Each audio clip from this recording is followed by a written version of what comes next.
1 Crônicas, capítulo 15. Fez também Davi casas para si mesmo. Na cidade de Davi preparou um lugar para a arca de Deus. E lhe armou uma tenda. Então disse Davi: ninguém pode levar a arca de Deus senão os levitas, porque o Senhor os elegeu para levarem a arca de Deus e os servirem para sempre. Davi reuniu a todo Israel em Jerusalém para fazerem subir a arca do Senhor ao seu lugar, que lhe tinha preparado. Reuniu Davi os filhos de Arão e os levitas, dos filhos de Coate, Uriel, o chefe dos seus irmãos, 120, os filhos de Merari, Asaías, o chefe, e seus irmãos, 220, e uma lista que vai até o 10, e no verso 11, chamou Davi os sacerdotes Zadok e Abiatar, e os levitas Uriel, Asaías, Joel, Semaías, Eliel e Aminadab, e lhes disse: vós sois os cabeças das famílias dos levitas, santificai-vos, vós e vossos irmãos, para que façais subir a arca do Senhor Deus de Israel, ao lugar que lhe preparei. Pois visto que não a levastes na primeira vez, o Senhor nosso Deus irrompeu contra nós, porque então não buscamos, segundo nos fora ordenado. Santificaram-se, pois, os sacerdotes e levitas, para fazerem subir a arca do Senhor Deus de Israel. Os filhos dos levitas trouxeram a arca de Deus aos ombros, pelas varas que nela estavam, como Moisés tinha ordenado, segundo a palavra do Senhor. Disse Davi aos chefes dos levitas que constituíssem a seus irmãos cantores, para que com instrumentos músicos, com alaúdes, harpas e símbolos, se fizessem ouvir e levantassem a voz com alegria. Designaram, pois, os levitas a Emã, filho de Joel, e dos irmãos dele, a Asaf, filho de Berequias, e dos filhos de Merari, irmãos deles, e Etã, filho de Cusaías.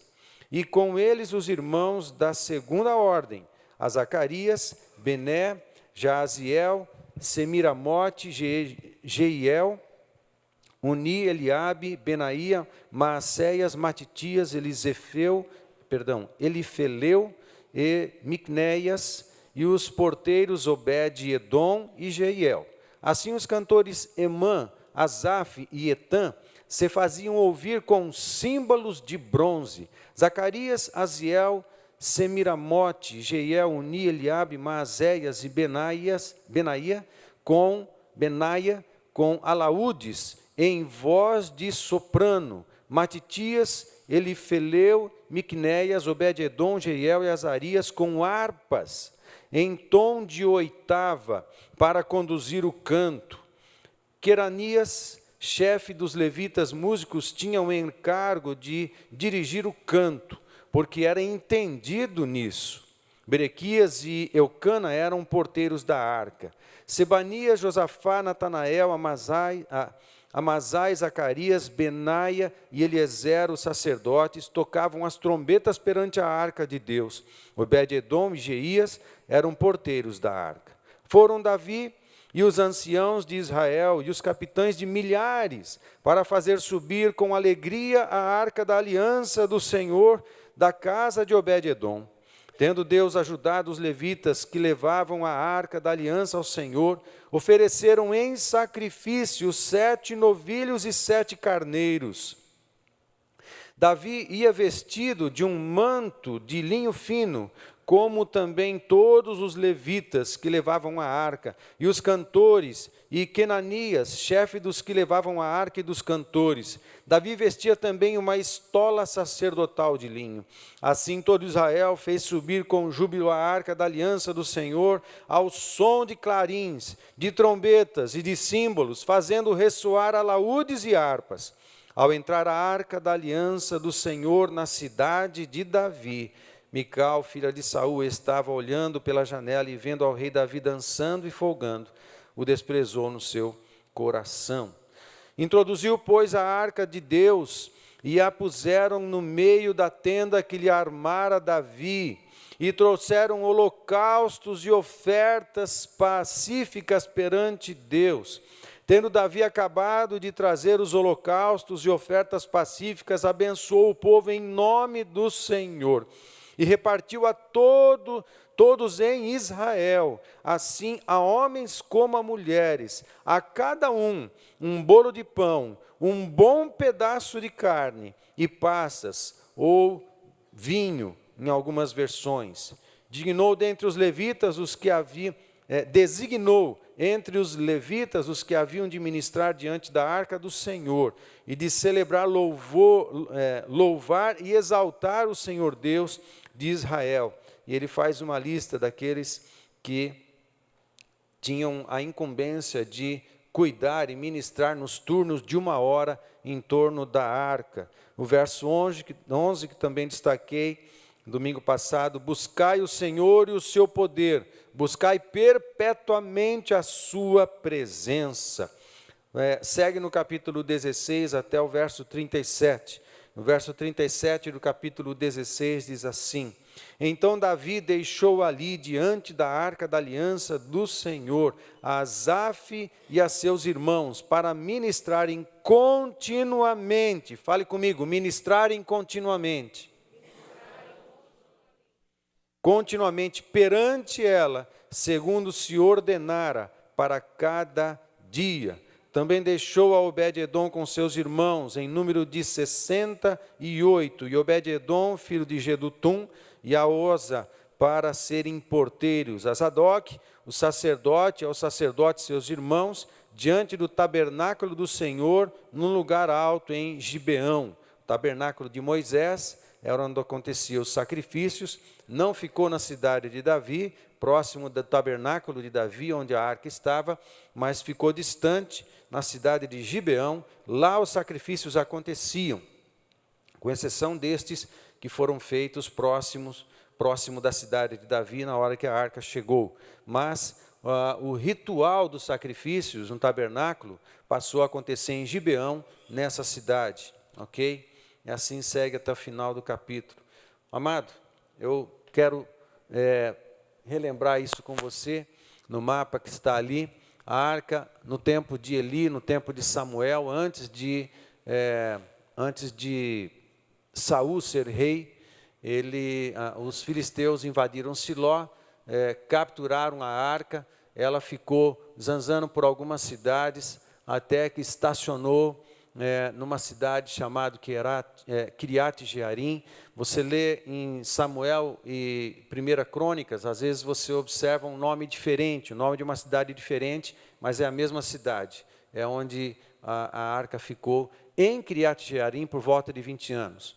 Ok? Lembrei domingo passado também que nós não temos precisão com relação ao tempo em que a arca ficou longe de Israel. Nós temos um versículo que fala que só num lugar ela ficou 20 anos, ok? Fora disso, não há muito mais dado, uma informação precisa. A gente faz cálculos e, estudando os contextos, chegamos a algumas conclusões. Sabemos que Saul reinou 40 anos e a arca foi retirada de Israel antes do início do reinado de Saul.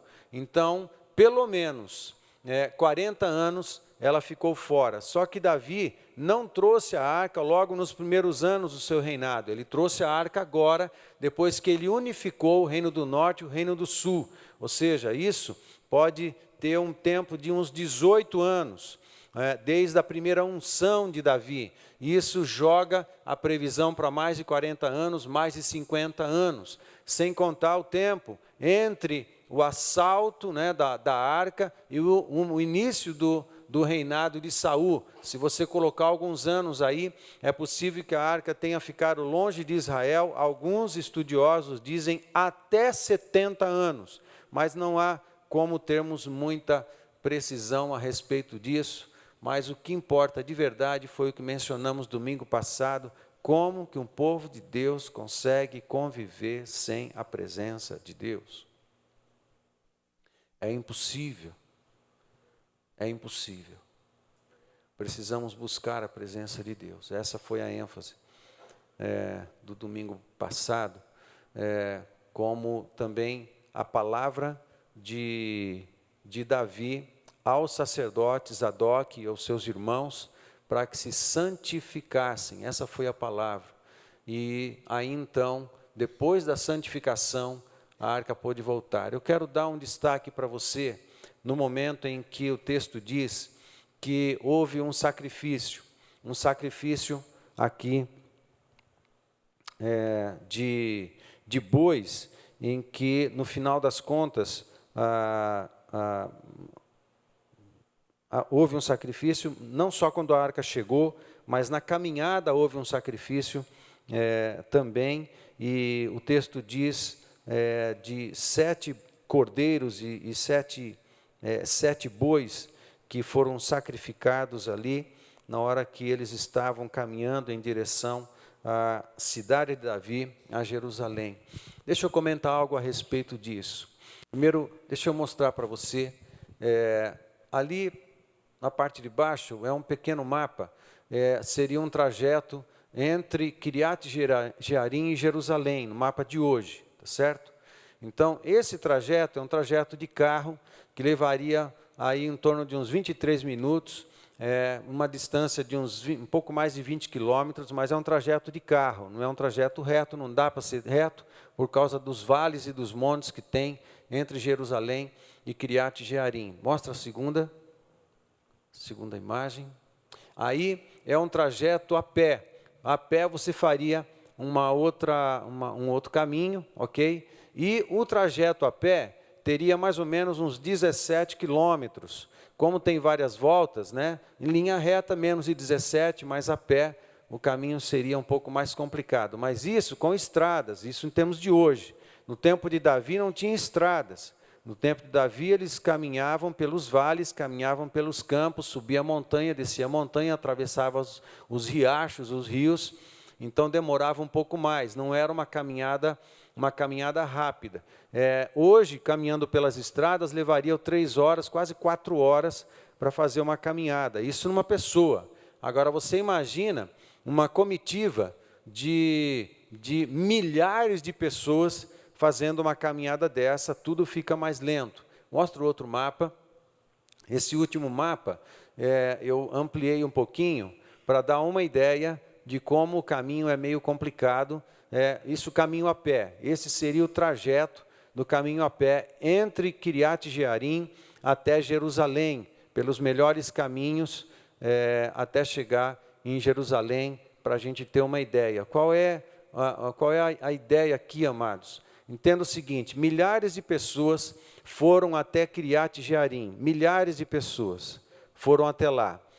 Os principais líderes, sacerdotes, né? Samuel fala, da primeira vez, Davi já tinha escolhido 30 mil, da primeira vez, que deu tudo errado com a morte de Uzá, tinha escolhido 30 mil. Aqui, na segunda vez, o texto não dá uma quantidade precisa, mas ele fala de líderes de milhares. Então é possível que Davi tenha ido numa grande comitiva de milhares de pessoas, saído de Jerusalém e de outras regiões, ele falou de todo Israel, ok? E foram para Kiriat Jearim, aí perto de 17 quilômetros de distância, andando.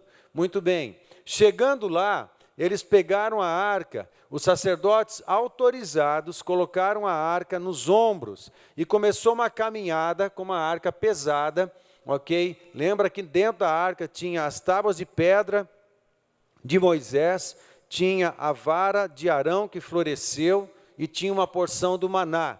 As tábuas de pedra, pesado, mais madeira, mais ouro e tudo mais. Era uma arca pesada. 4 sacerdotes carregavam a arca nos ombros, uma vara de cada lado, cada um numa ponta. Então 4 sacerdotes carregavam a arca, e assim eles vinham na frente e toda a comitiva atrás, milhares de pessoas fazendo a caminhada de Kiriat Jearim até Jerusalém. Agora, há uma coisa muito interessante aqui, quanto a esse sacrifício que foi feito de 7 bois e 7 carneiros, quando o texto diz, uma coisa curiosa, quando você lê 2 Samuel capítulo 6, que é um texto paralelo a esse daqui, as informações não são exatas, não são precisas. Então, há uma dúvida, né, uma dúvida até bem interessante, se esse sacrifício foi feito uma única vez, quando eles chegaram em Jerusalém, ou se eles foram fazendo esses sacrifícios a cada 6 passos. Samuel fala, dados 6 passos, eles levantavam um altar de pedras e faziam o sacrifício. Era isso que estava acontecendo.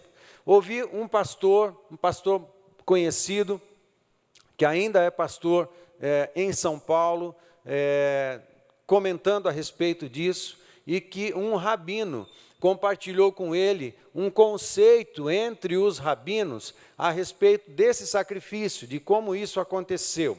E o que o rabino disse para ele é que muitos entendiam que este sacrifício não foi feito uma única vez, mas ele era feito a cada 6 passos de Kiriat Jearim até Jerusalém. A cada 6 passos levantava-se um altar e nesse altar se sacrificava essa quantidade de animais, a cada 6 passos. E este rabino deu uma ilustração, porque eram passos rituais, era como se os sacerdotes estivessem numa direção e toda a comitiva com eles, os levitas, os demais sacerdotes estavam próximos, ele com a arca nos ombros. Então eles davam 6 passos rituais, 1, 2, 3, 4, 5, 6. Numa distância, vamos pensar, minha perna é pequena porque eu sou pequenininho, mas vamos pensar em 6 passos grandes, 6 passos rituais, que são passos longos, daria uma distância, vamos supor, de uns 8 metros, 6 metros, 6 metros, 1 metro cada passo.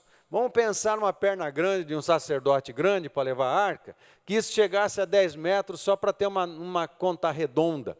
10 metros a cada passo. Então, imagina o seguinte, eles pegaram numa distância de 17 quilômetros, a cada 6 passos, eles levantavam um altar de pedra, da pedra que tinha na região, sacrificava basicamente 14 animais naquilo. Então, o tempo para levantar o altar, o tempo para sacrificar, para confessar pecados, porque toda vez que se derrama sangue num altar, precisa acontecer arrependimento de pecados, confissão de pecados. Amém? Amém, queridos? Imagina o seguinte, aqui em cima, exatamente aqui agora, ok? Os 4 sacerdotes, cada um com uma ponta da vara nos ombros, e milhares de pessoas dentro da casinha da bateria, mais ou menos isso. Milhares de pessoas. 6 passos rituais, para tudo, os sacerdotes recolhiam as pedras, levantavam o altar. Quanto tempo demora isso?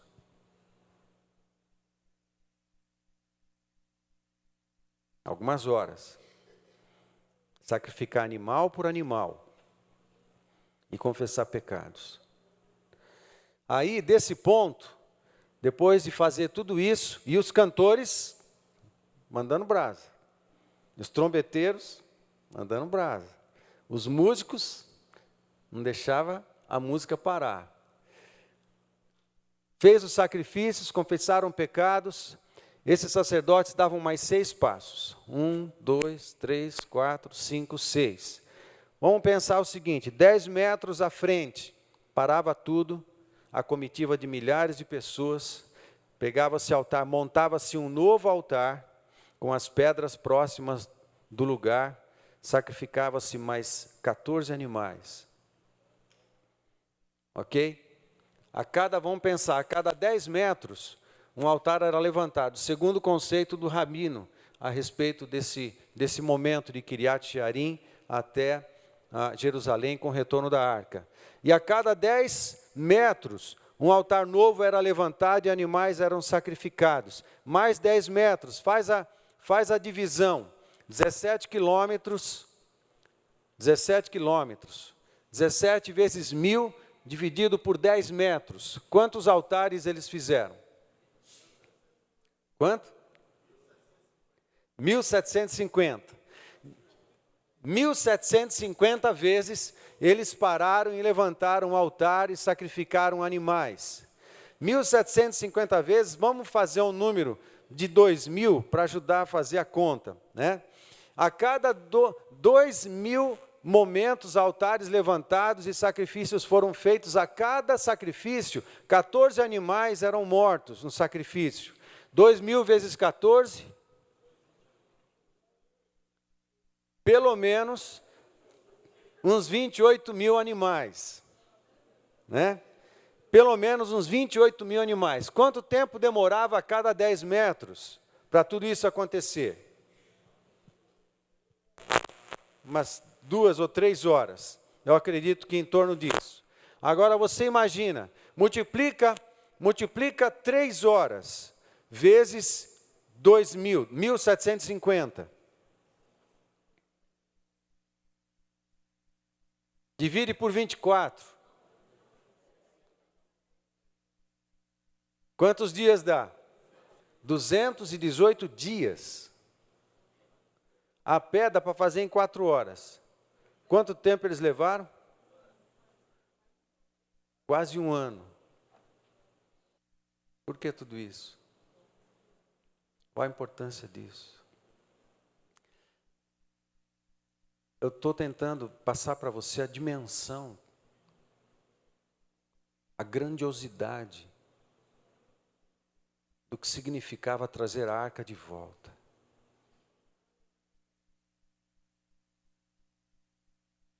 Trazer a arca de volta era trazer a presença de volta, a presença de Deus.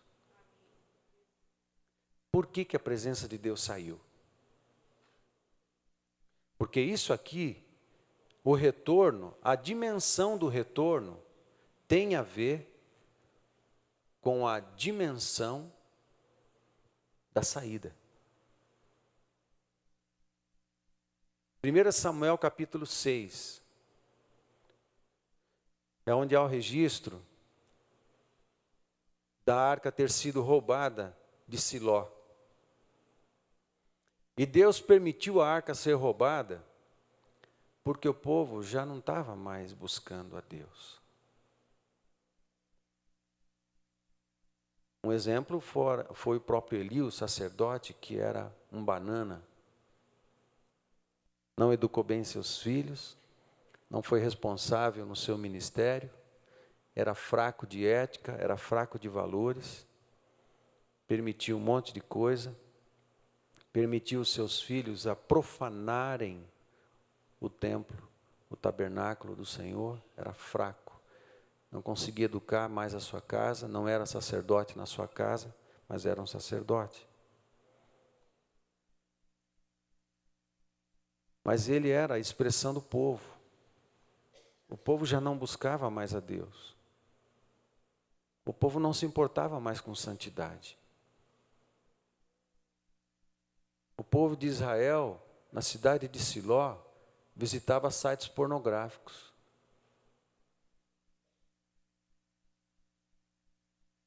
O povo de Israel, na cidade de Siló, e de todo Israel, no tempo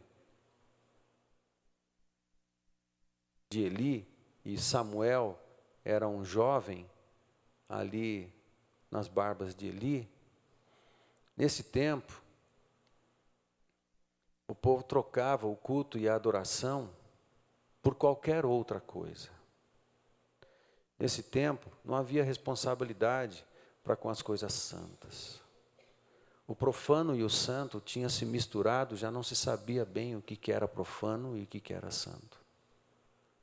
Os casamentos eram fracos, o sexo acontecia de todos os jeitos, a verdade ninguém falava mais, enganava-se para se ter vantagem nos negócios, cada um pensava somente em si e esquecia da vontade de Deus.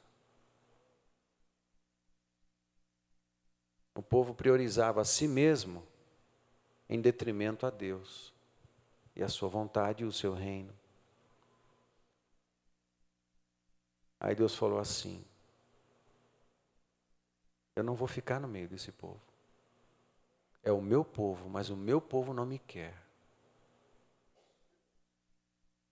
Os filisteus foram lá e levaram a arca para fora. Havia pecados de idolatria, imoralidade, todo tipo de permissividade. Eles se davam o direito de cometer todo tipo de pecado. Se davam o direito de cometer pecados. Se davam o direito. A glória de Deus se afastou. A glória de Deus se afastou. E por anos ela se afastou. O prejuízo disso foi sem tamanho. Aí, a arca foi embora, a glória de Deus se afastou do povo, por conta de tudo isso que compartilhamos. Agora, para ela retornar, ela não tem apenas que retornar nos ombros dos sacerdotes, ela tem que retornar numa estrada feita de altares de quebrantamento e arrependimento.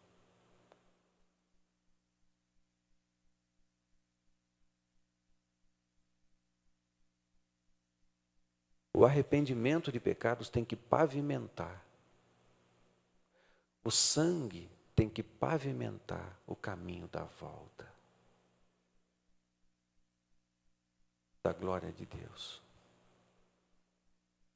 A presença de Deus retorna pela estrada do sangue.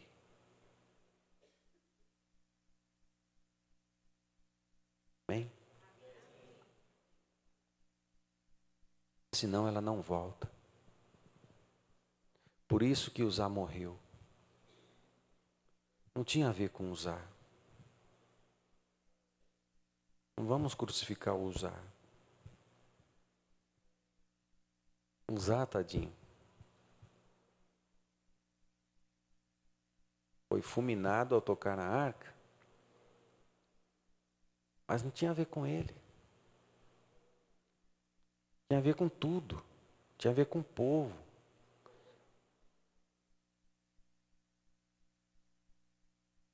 Amém?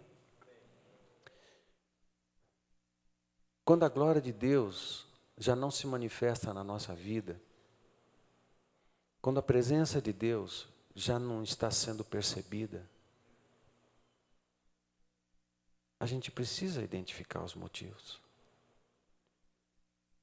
E a presença de Deus retorna sobre nós pelo mesmo caminho que a palavra nos ensina. Por um caminho pavimentado por sangue. Graças a Deus, não o nosso e não de animais, mas hoje, pelo sangue do Cordeiro de Deus que tira o pecado do mundo. Mas ainda assim, tem que ser um caminho de confissão de pecados, tem que ser um caminho de contrição, tem que ser um caminho de arrependimento.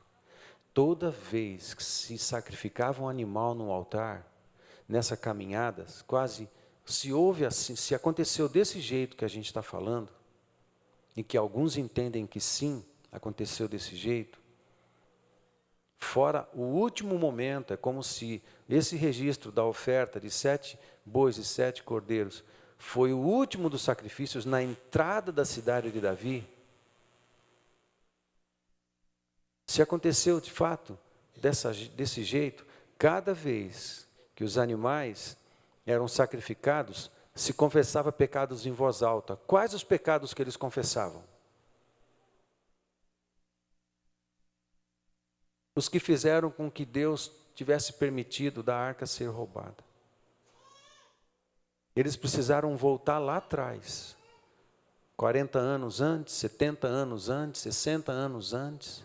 Eles precisaram se lembrar dos pecados do povo. Porque a geração que estava viva, ali fazendo aquilo, não era a mesma geração do tempo de Eli. Samuel já tinha morrido. Profeta, juiz, sacerdote Samuel, tríplice ministério, grande Samuel. Mas nem Samuel, como profeta, tomou providências de trazer a arca de volta. Nem Samuel fez isso. Samuel é um dos grandes homens da Bíblia. Um dos grandes homens. Para mim é o segundo cara do Antigo Testamento. O primeiro é Moisés. Para mim, o segundo cara do Antigo Testamento é Samuel. Eles tiveram que voltar lá atrás. E a cada 6 passos rituais, confessava os pecados. Aí os pecados foram sendo purificados pelo sangue e permitiu que a glória retornasse. Amém? E na minha vida e na tua vida? Como é que está a manifestação da glória de Deus? Como é que está a manifestação da presença de Deus? Na nossa casa, como está a manifestação da presença de Deus na nossa família? Se os anjos voam com liberdade, o Senhor está ali, há adoração, as pessoas entram na tua casa e se sentem muito bem, se a presença de Deus está ali, glória a Deus. Se há santidade no leito conjugal, se há santidade na televisão, se há santidade no computador, se pudéssemos passar na casa agora de todos e pegar todos os smartphones de todos, bota tudo aqui, todos os smartphones. E tem um aplicativo, aí Deus ia mandar fazer um aplicativo, né, que você tocando nele, aparecia em imagens holográficas, né, assim na frente, assim. Aí, há um movimento de mão, esse aplicativo projeta nos ares as intimidades de cada um dos smartphones, fotos, sites, conversas. O que ia dar? O que ia aparecer?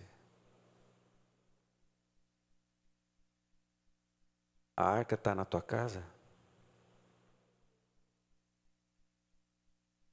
A arca está no teu celular? Ou ela não está mais?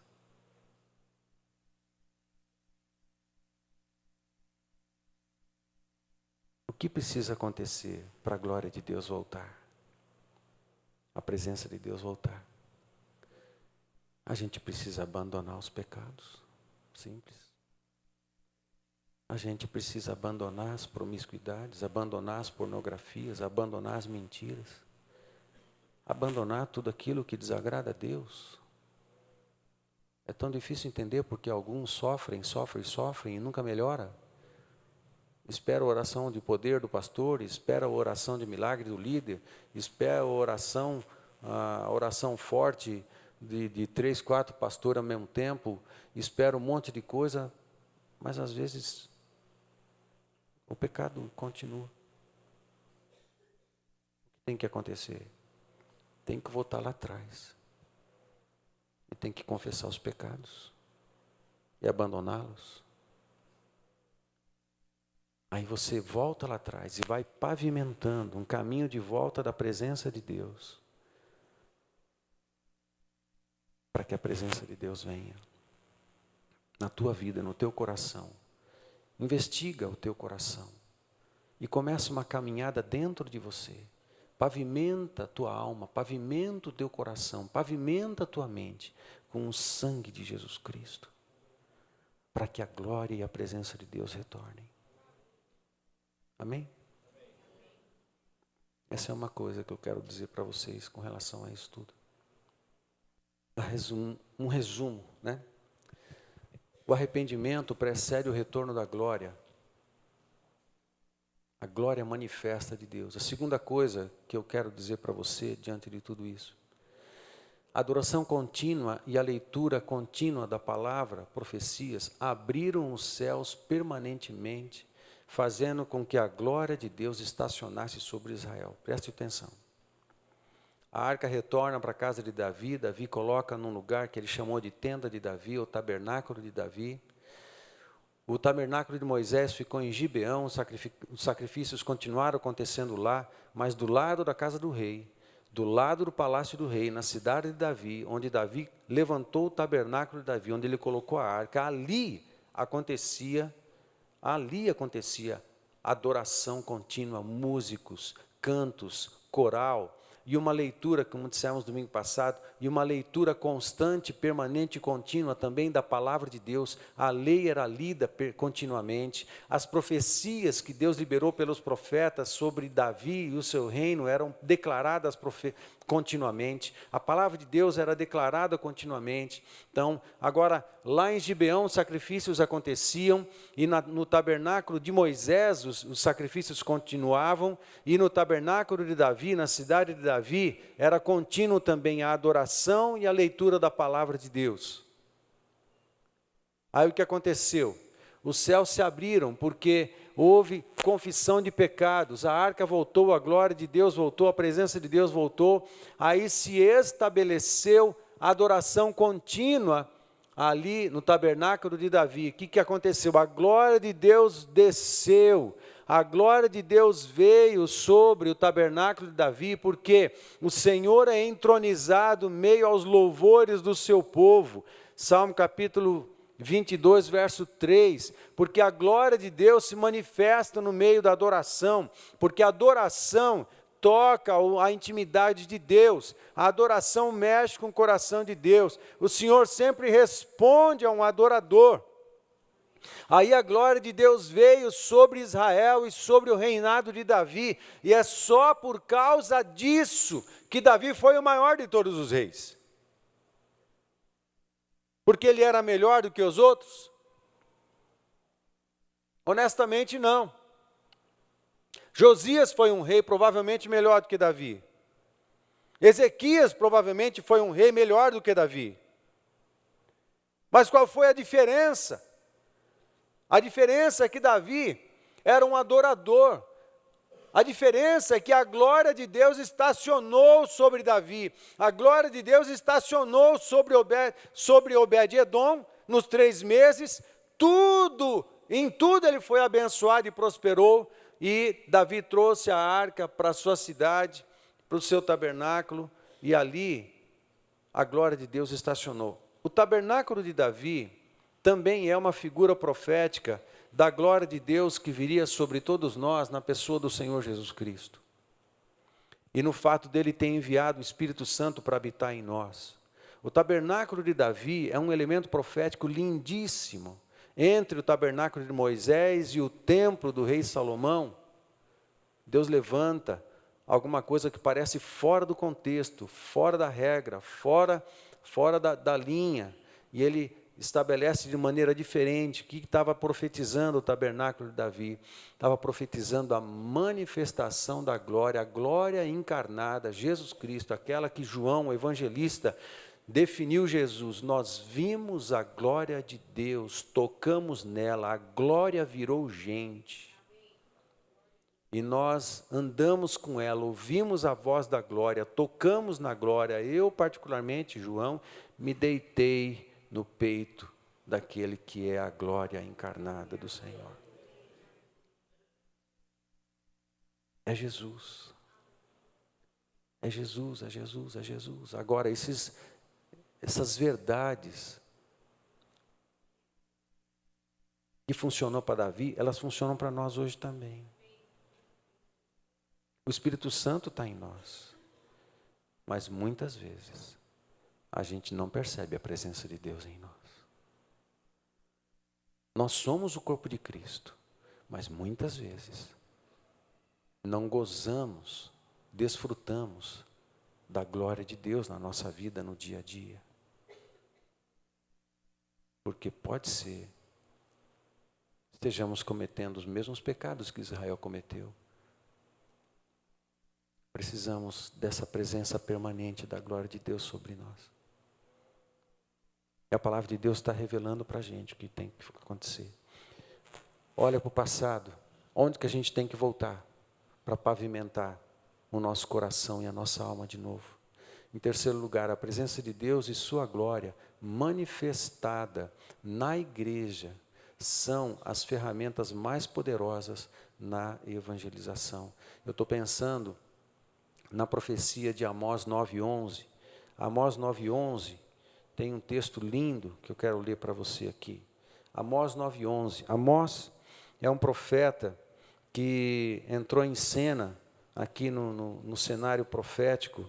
É um dos profetas provavelmente contemporâneos de Isaías. É um profeta do 8º século, mais ou menos em torno de 755 a.C. Davi, mais ou menos no ano 1000 a.C., 250 anos, quase, 250 anos depois, o profeta Amós entra em cena, e ele faz uma profecia no capítulo 9 de Amós, verso 11, que diz assim, ele está no capítulo 9, dos versos de 1 a 10, ele está fazendo profecias a respeito do juízo de Deus sobre várias nações. Mas quando ele entra no verso 11 de Amós 9, ele diz assim, naquele dia levantarei, naquele dia um tempo do futuro, que diz respeito a um dos dias do Senhor, a um dos tempos em que o Senhor estaria trazendo restauração, trazendo cura, trazendo libertação. Aí quando chega no verso 11, naquele dia levantarei o tabernáculo caído de Davi, repararei as suas brechas, e levantando-o das suas ruínas, restaurá-lo-ei como fora nos dias da antiguidade. Restaurá-lo-ei como fora nos dias da antiguidade. De alguma forma maravilhosa e milagrosa, tem alguma coisa que acontecia lá no tabernáculo de Davi, que Deus está dizendo que Deus vai resgatar. Não tem a ver com a tenda, não tem a ver com os mastros, não tem a ver com a lona, mas tem a ver com a adoração.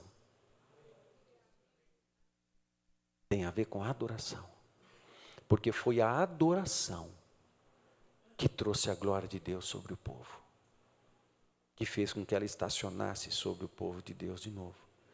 O profeta está dizendo, há um dia que Deus vai restaurar a adoração, como fora nos dias de Davi. Eu sei, amado, pela palavra de Deus, e isso queima no meu coração há muitos anos, que haverá um dia em que nós adoraremos ao Senhor 24 horas, como fora nos tempos de Davi. E a glória e o poder de Deus vai estacionar sobre a igreja de um jeito que nunca aconteceu. E o poder manifestado pela presença de Deus santificará pessoas, transformará vidas e corações e atrairá pessoas pecadoras à salvação no Senhor Jesus Cristo. Eu sei que isso vai acontecer. Deus me levantou na minha vida para participar disso. Deus me levantou na minha vida para participar disso. E eu sei que isso vai acontecer enquanto eu estiver em vida. Deus falou comigo isso no ano de 97. Eu sei que nós vivenciaremos a profecia de Amós 9:11. De maneira potencial, Tiago, o irmão de Jesus, que era um dos líderes da igreja de Jerusalém, em Atos capítulo 15, fala que isso começou a acontecer com Jesus Cristo, o Evangelho. Porque o verso seguinte, o verso 12 de Amós 9, diz assim, tudo isso vai acontecer para que possuam o restante de Edom e todas as nações que são chamadas pelo meu nome, diz o Senhor, que faz estas coisas. Aí a gente vai para Atos capítulo 15, e a gente encontra um texto de Tiago, numa discussão a respeito da circuncisão, que eu não vou mencionar, vou direto para o texto. Em Atos capítulo 15, nos versos de 15 a 18, diz assim, Conferem com isso, ou seja, o relatório da conversão dos gentios. Até o 14 é o relatório da conversão dos gentios pelo apóstolo Paulo e por Barnabé. Ok? Aí Tiago toma a palavra e chega no verso 15, ele diz assim: conferem com isto as palavras dos profetas, como está escrito: cumpridas estas coisas, voltarei e reedificarei o tabernáculo caído de Davi, e levantando-o de suas ruínas, restaurá-lo-ei, para que os demais homens, veja como Tiago faz uma aplicação. Amós disse, para que o restante de Edom, mas Tiago faz uma aplicação da profecia. E ele diz assim, para que os demais homens busquem o Senhor, e todos os gentios sobre os quais tem sido invocado o meu nome, diz o Senhor, que faz estas coisas conhecidas desde séculos. Um dia, meu amado, um dia, nós experimentaremos a presença da glória de Deus de um jeito especial. Quando?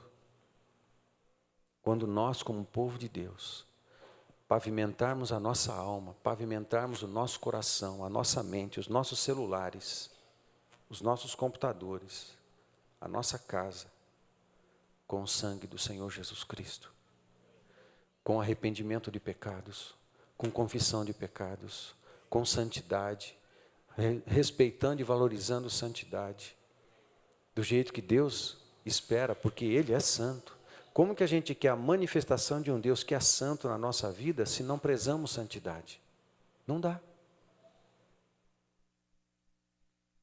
Então, primeira coisa, precisamos pavimentar a nossa vida, o nosso coração, o nosso interior com o sangue de Jesus. Isso implica em arrependimento, quebrantamento e confissão de pecados. Segunda coisa, o estabelecimento de adoração e palavra contínuos na nossa vida. Adoração, adoração, adoração, culto diário, adoração diária, oração diária e palavra de Deus diários.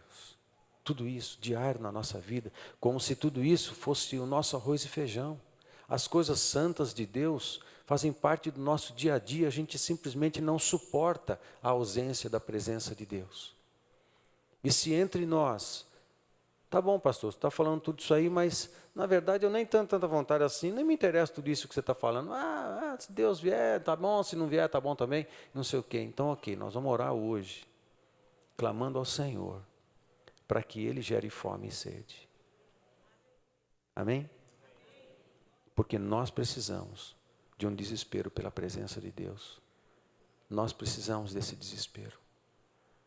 Em terceiro lugar, quando isso estiver rolando entre nós, fluindo de nós, o Espírito Santo com muito mais liberdade nos usando, essa presença de Deus será o grande poder evangelizador da igreja dos últimos tempos.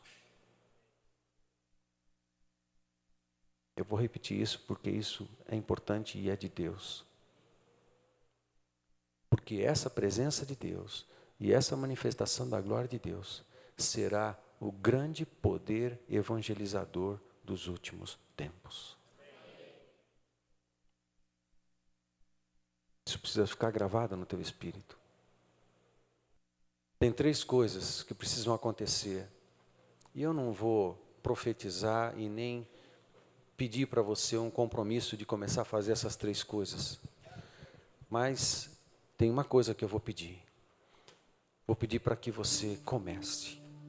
Comece a buscar a Deus. É um apelo que eu estou fazendo. Comece a buscar a Deus. Pedindo ao Espírito Santo para que faça essas 3 coisas acontecerem na tua vida. Para que coloque um quebrantamento tal no teu coração, que leve você no passado que for necessário. No passado que for necessário, para começar a se arrepender dos pecados do passado e começar a pavimentar um caminho dentro do teu coração, onde o Espírito Santo vai passar, vai trazendo a presença de Deus. Segunda coisa, pedir ao Espírito Santo que comece a queimar dentro do nosso coração um desejo, um desespero por adoração e palavra contínuos na nossa vida. Muito mais adoração, muito mais palavra. Acha que foi à toa que Davi fez isso? Sacerdotes liam as profecias a favor de Davi e seu reinado 24 horas. Os principados e potestades não tinham espaço para entrar.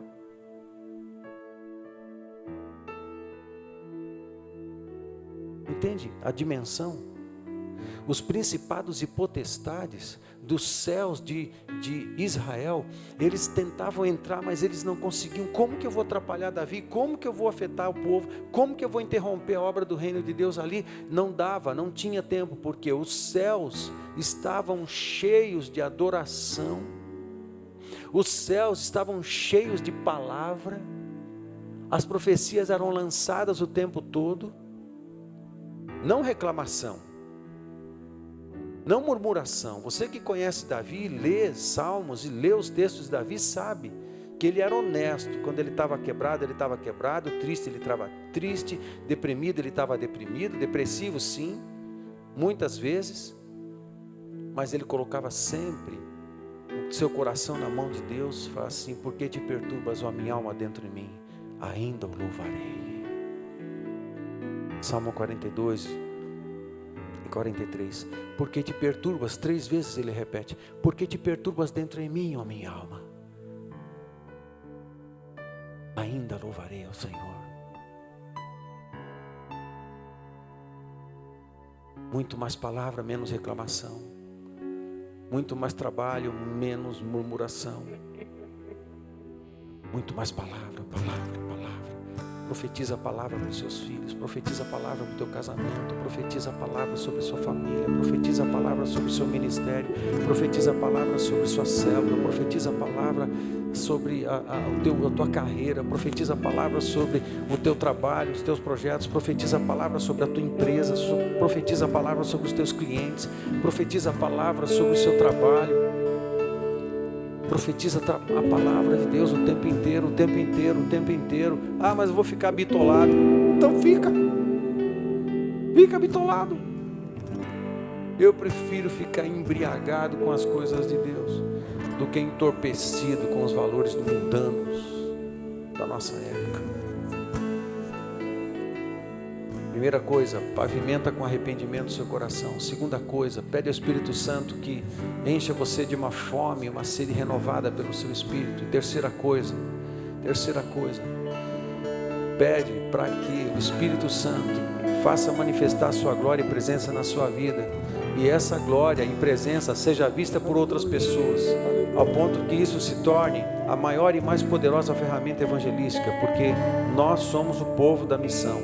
Nós somos o povo que temos uma mensagem, e a mensagem que nós temos e carregamos transformará o mundo, transformará a nossa cidade, transformará os nossos amigos, transformará. Não tenha medo de testemunhar de Jesus aos seus amigos, porque essa palavra é transformadora. Amém?